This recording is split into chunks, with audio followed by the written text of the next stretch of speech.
Hello friends, आप सभी लोगों का स्वागत है आपके अपने YouTube channel math classes with Javed sir में। तो फ्रेंड्स, आज हम डिस्कस करेंगे 23 जनवरी 2025 के मोस्ट इम्पोर्टेंट करंट अफेयर्स के क्वेश्चन को। तो आप इस पूरे सेशन को लास्ट तक जरूर देखिएगा।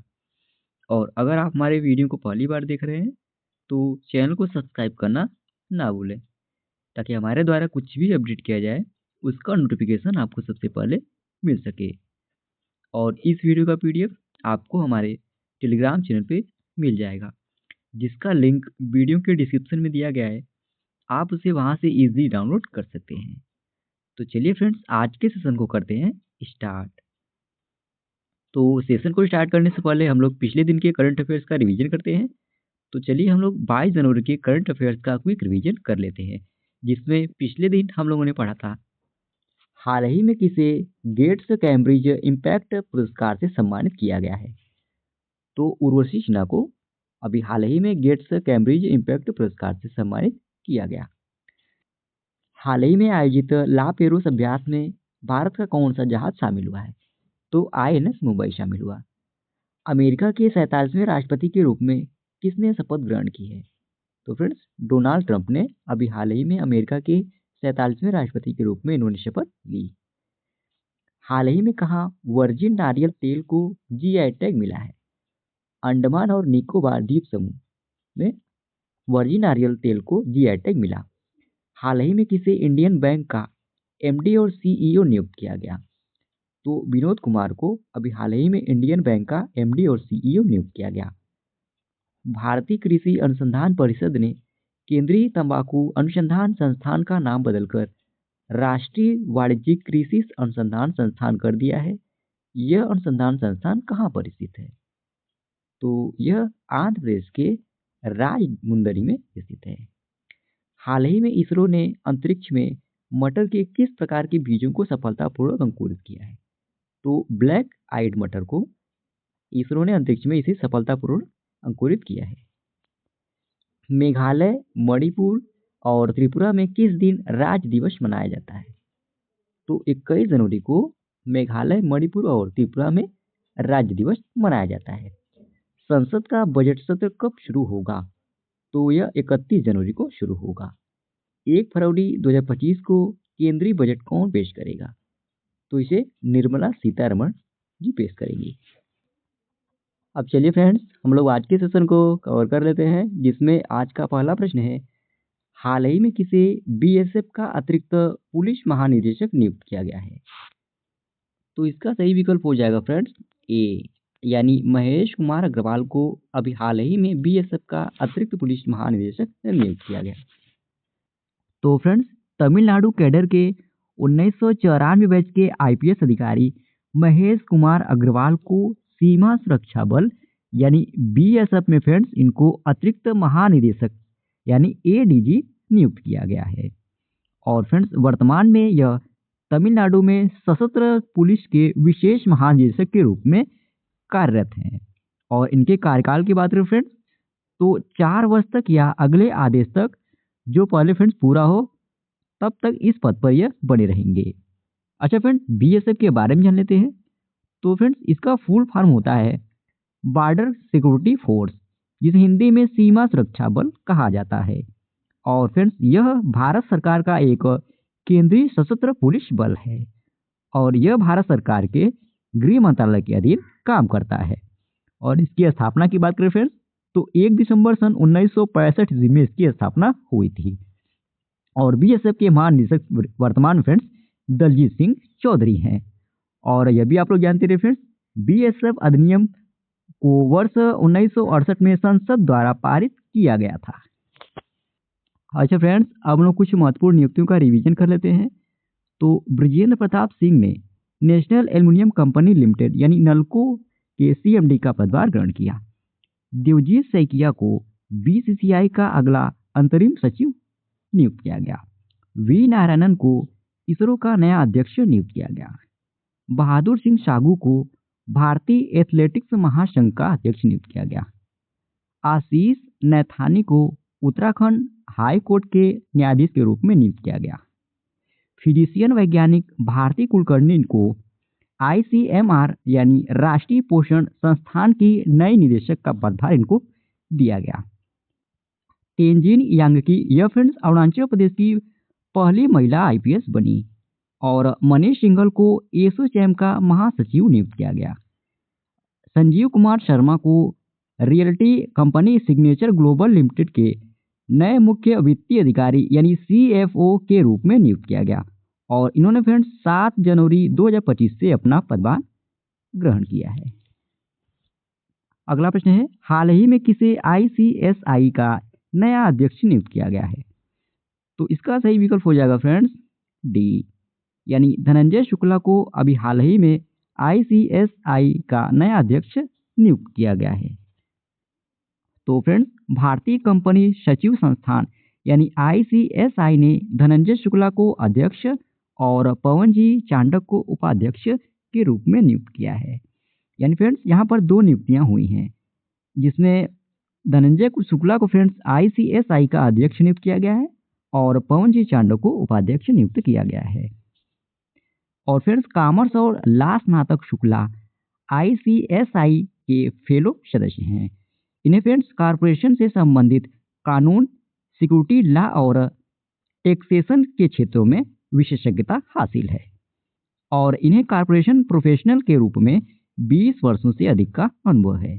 और फ्रेंड्स इसके अलावा शुक्ला ने बड़े कारपोरेट समूहों में कंपनी सचिव के रूप में भी काम इन्होंने किया है।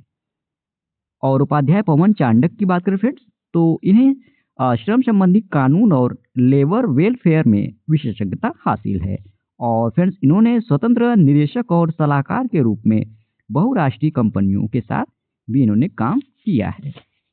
अब हम लोग कुछ महत्वपूर्ण नियुक्तियों का रिवीजन कर लेते हैं। तो फ्रेंड्स अशोक चंद्रा को पंजाब नेशनल बैंक का एमडी और सीईओ नियुक्त किया गया। विनोद कुमार को इंडियन बैंक के एमडी और सीईओ के रूप में नियुक्त किया गया। बीसीसीआई ने फ्रेंड्स जस्टिस अरुण मिश्रा को अपना लोकपाल नियुक्त किया है और तुहिन कांत पांडे को वित्त मंत्रालय के नए राजस्व सचिव के रूप में नियुक्त किया गया। ज्ञानेंद्र प्रताप सिंह को सीआरपीएफ का महानिदेशक नियुक्त किया गया। श्री विनीत जोशी को शिक्षा मंत्रालय में उच्च शिक्षा सचिव नियुक्त किया गया। देवेंद्र कुमार उपाध्याय को दिल्ली हाईकोर्ट का मुख्य न्यायाधीश नियुक्त किया गया। एंजेल वन ने अम्बरीश केंगे को ग्रुप चीफ एग्जीक्यूटिव ऑफिसर के रूप में नियुक्त करने की घोषणा की है और फ्रेंड्स वे मार्च 2025 से सीईओ का पद संभालेंगे। शीतांशु कोटक को टीम इंडिया का बैटिंग कोच नियुक्त किया गया और सचिव निधि खरे को 14 जनवरी 2025 को नवीन और नवीकरणीय ऊर्जा मंत्रालय का अतिरिक्त प्रभार सौंपा गया है। अगला प्रश्न है, हाल ही में हिंद महासागर रिम एसोसिएशन का महासचिव किसे नियुक्त किया गया है? तो फ्रेंड्स इसका सही विकल्प हो जाएगा बी, यानी संजीव रंजन को अभी हाल ही में हिंद महासागर रिम एसोसिएशन का इनको महासचिव नियुक्त किया गया। तो फ्रेंड्स हाल ही में संजीव रंजन को हिंद महासागर रिम संघ का इनको नया महासचिव नियुक्त किया गया। और फ्रेंड्स संजीव रंजन यह भारतीय विदेश सेवा IORA के यह 1993 बैच के वरिष्ठ अधिकारी हैं। अच्छा फ्रेंड्स, अब हम लोग IORA यानी इंडियन ओशन रिम एसोसिएशन के बारे में जान लेते हैं। तो फ्रेंड्स यह एक अंतर्राष्ट्रीय संगठन है और इसका मकसद हिंद महासागर के किनारे बसे देशों के बीच आर्थिक सहयोग और क्षेत्रीय एकीकरण को बढ़ावा देना है। और इसकी स्थापना फ्रेंड्स 7 मार्च सन 1997 ईस्वी में हुई थी और पहले फ्रेंड्स इसका नाम हिंद महासागर रिम पहल और हिंद महासागर रिम क्षेत्रीय सहयोग संघ था। और फ्रेंड्स हिंद महासागर रिम एसोसिएशन का मुख्यालय मॉरिशस के साइबर सिटी एवेन्यू में स्थित है। अच्छा फ्रेंड्स ये भी जानते रहिए वर्तमान में इसके 23 देश सदस्य हैं। ओके, अगला प्रश्न है, हाल ही में अमेरिकी विदेश मंत्री के रूप में किसे नियुक्त किया गया है? तो इसका सही विकल्प हो जाएगा फ्रेंड्स सी, यानी मार्को रूबियो को अभी हाल ही में अमेरिका के विदेश मंत्री के रूप में नियुक्त किया गया। अगला प्रश्न है, 27वीं अंतर्राष्ट्रीय कांच कांग्रेस 2025 का आयोजन कहाँ किया जा रहा है? तो इसका आयोजन फ्रेंड्स कोलकाता में किया जा रहा है, यानी डी ऑप्शन सही हो जाएगा। तो फ्रेंड्स हाल ही में कलकत्ता में 27वीं अंतर्राष्ट्रीय कांच कांग्रेस 2025 का आयोजन हुआ और फ्रेंड्स इसका उद्घाटन केंद्रीय विज्ञान और प्रौद्योगिकी राज्य मंत्री डॉक्टर जितेंद्र सिंह ने किया।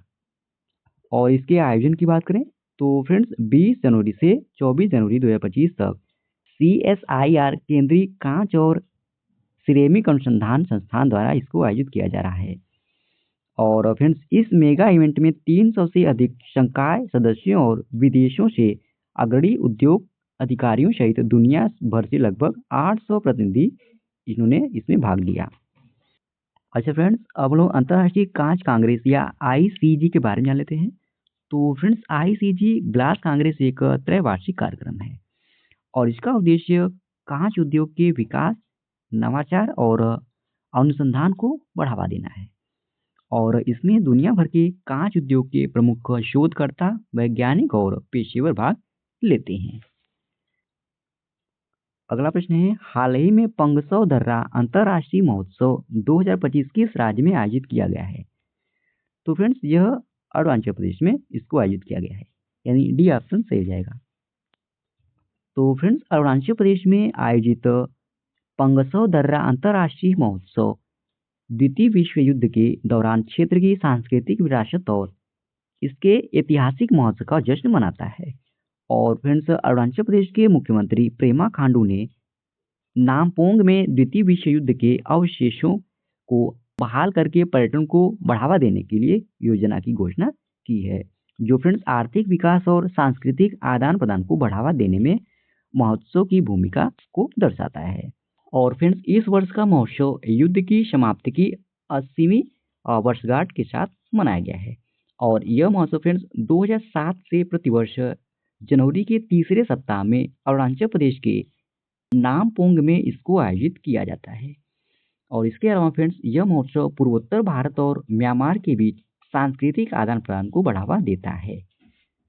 और पंगसौ दर्रा की बात करें फ्रेंड्स तो भारत म्यांमार की सीमा पर 3727 फीट की ऊंचाई पर यह स्थित है। अगला प्रश्न है, पहले इंटरनेशनल ओलंपिक रिसर्च कॉन्फ्रेंस का आयोजन कहाँ किया जाएगा? तो फ्रेंड्स इसका आयोजन गुजरात की राजधानी गांधीनगर में किया जाएगा, यानी ए ऑप्शन सही हो जाएगा। तो फ्रेंड्स पहले इंटरनेशनल ओलंपिक रिसर्च कॉन्फ्रेंस का आयोजन 27 से 30 जनवरी 2025 तक इसका आयोजन गुजरात के गांधीनगर में किया जाएगा। और फ्रेंड्स इस कार्यक्रम का उद्देश्य ओलंपिक अध्ययन के शोधकर्ताओं और विशेषज्ञों को एक साथ लाना है, ताकि फ्रेंड्स इस क्षेत्र में समकालीन रुझानों, चुनौतियों और अवसरों पर चर्चा की जा सके। और बात करें फ्रेंड्स इस कार्यक्रम के प्रमुख विषय की तो 2036 दृष्टि ओलंपिक मेजबान बनने की राह, ओलंपिक शहर चयन और शहरी विरासत में विश्वव्यापी प्रतिस्पर्धी प्राथमिकताएं, भविष्य की वित्तीय योजना, यह इस कार्यक्रम के प्रमुख विषय हैं। अगला प्रश्न है, दुनिया का 7वां सबसे बड़ा कॉफी उत्पादक देश कौन बना है? तो इसका सही विकल्प हो जाएगा फ्रेंड्स डी, यानी अपना भारत देश। यह अभी हाल ही में दुनिया का 7वां सबसे बड़ा कॉफी उत्पादक देश बना।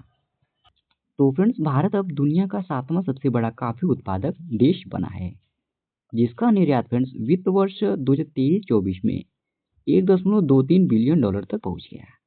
और यह फ्रेंड्स बीते वर्ष 2020-21 के $719.42 मिलियन से लगभग दोगुना है। अच्छा फ्रेंड्स हम लोग दुनिया के टॉप 5 कॉफी उत्पादक देश को डिस्कस कर लेते हैं। तो friends Brazil, Vietnam, Colombia, Indonesia, Ethiopia, यह फ्रेंड्स दुनिया के टॉप कॉफी उत्पादक देश हैं। और फ्रेंड्स भारत में कॉफी उत्पादन में कर्नाटक सबसे आगे है, उसके बाद फ्रेंड्स केरल और तमिलनाडु का स्थान आता है। अगला प्रश्न है, कौन सा मंत्रालय बेटी बचाओ बेटी पढ़ाओ योजना की 10वीं वर्षगांठ मना रहा है? तो इसका सही विकल्प हो जाएगा फ्रेंड्स डी, यानी महिला एवं बाल विकास मंत्रालय यह बेटी बचाओ बेटी पढ़ाओ योजना की 10वीं वर्षगांठ मना रहा है। तो फ्रेंड्स हाल ही में बेटी बचाओ बेटी पढ़ाओ योजना की 10वीं वर्षगांठ मनाई जा रही है और इस वर्ष फ्रेंड्स महिला एवं बाल विकास मंत्रालय इसको मना रहा है। और इसमें फ्रेंड्स 22 जनवरी, 26 जनवरी और 8 मार्च को विशेष कार्यक्रम होंगे। और उद्घाटन समारोह की बात करें फ्रेंड्स, तो नई दिल्ली के विज्ञान भवन में इसका आयोजन हुआ। और इसमें कौन-कौन शामिल हुए फ्रेंड्स? तो केंद्रीय स्वास्थ्य एवं परिवार कल्याण मंत्री श्री जेपी नड्डा, केंद्रीय महिला एवं बाल विकास मंत्री श्री अन्नपूर्णा देवी और राज्य मंत्री श्रीमती सावित्री ठाकुर इसमें शामिल हुई। अच्छा फ्रेंड्स, अब हम लोग बेटी बचाओ बेटी पढ़ाओ अभियान के बारे में जान लेते हैं। तो फ्रेंड्स, इस अभियान की शुरुआत 22 जनवरी सन 2015 में हुई थी। और किसके द्वारा शुरू किया गया था? तो फ्रेंड्स, प्रधानमंत्री नरेंद्र मोदी के द्वारा इसको शुरू किया गया था। और कहाँ से शुरू किया गया था फ्रेंड्स? तो हरियाणा के पानीपत से इसकी शुरुआत की गई थी। और इसके उद्देश्य की बात करें फ्रेंड्स, तो लिंग आधारित चयन पर रोकथाम, बालिकाओं के अस्तित्व और सुरक्षा को सुनिश्चित करना, बालिकाओं के अधिकारों की रक्षा करना इसका मुख्य उद्देश्य है। अच्छा फ्रेंड्स, जनवरी में अब तक जितने भी महत्वपूर्ण दिवस मनाए गए हैं उन सभी दिवसों के साथ हम लोग थीम को भी डिस्कस कर लेते हैं। तो फ्रेंड्स, 1 जनवरी को वैश्विक परिवार दिवस मनाया गया। और थीम क्या थी? तो एक साथ हम समृद्ध होते हैं, हमारे वैश्विक संबंधों का जश्न मनाते हुए यह इस वर्ष की थीम थी। 2 जनवरी को विश्व अंतर्मुखी दिवस मनाया गया। और थीम क्या थी? तो शोर भले ही विश्व में कुछ शांति और स्थिरता, यह इस दिवस की थीम थी। 3 जनवरी को अंतर्राष्ट्रीय मन शरीर कल्याण दिवस मनाया गया। और थीम क्या थी? तो समग्र कल्याण मन शरीर और आत्मा, यह इस वर्ष की थीम थी। 4 जनवरी को विश्व ब्रेल दिवस मनाया गया। 5 जनवरी को राष्ट्रीय पक्षी दिवस मनाया गया। और थीम क्या थी? तो हमारे पंखों वाले दोस्तों की सुरक्षा है, यह इस दिवस की थीम थी। 6 जनवरी को विश्व युद्ध अनाथ दिवस, राष्ट्रीय प्रौद्योगिकी दिवस और गुरु गोविंद सिंह जयंती मनाई गई। और 8 जनवरी को विश्व पृथ्वी गुणन दिवस मनाया गया। 9 जनवरी को प्रवासी भारतीय दिवस मनाया गया। 10 जनवरी को विश्व हिंदी दिवस मनाया गया। और थीम क्या रही? तो हिंदी एकता और सांस्कृतिक गौरव की वैश्विक आवाज, यह इस वर्ष की थीम थी।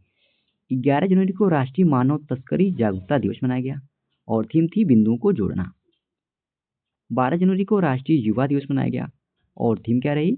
तो राष्ट्र निर्माण के लिए युवा सशक्तिकरण, यह इस वर्ष की थीम थी। 15 जनवरी को सेना दिवस मनाया गया। 16 जनवरी को नेशनल स्टार्टअप डे मनाया गया। 19 जनवरी को कोकबोरोक दिवस मनाया गया। और 20 जनवरी को राष्ट्रीय आपदा मोचन बल यानी एनडीआरएफ का स्थापना दिवस मनाया गया। और 20 जनवरी को फ्रेंड्स पेंगुइन जागरूकता दिवस मनाया गया। तो फ्रेंड्स, इसी प्रश्न के साथ ही ये आज का हमारा डेली करंट अफेयर्स का सेशन समाप्त होता है। आशा करते हैं आज का आपको सेशन अच्छा लगा होगा। और फ्रेंड्स, इस वीडियो का पीडीएफ आपको हमारे टेलीग्राम चैनल पे मिल जाएगा, जिसका लिंक वीडियो के डिस्क्रिप्शन में दिया गया है। आप उसे वहाँ से इजीली डाउनलोड कर सकते हैं। और अगर आप हमारी वीडियो को पहली बार देख रहे हैं तो चैनल को सब्सक्राइब करना ना भूलें, ताकि हमारे द्वारा कुछ भी अपडेट किया जाए उसका नोटिफिकेशन आपको सबसे पहले मिल सके। और वीडियो में लास्ट तक बने रहने के लिए धन्यवाद। आज के लिए इतना ही। जय हिंद, वंदे मातरम।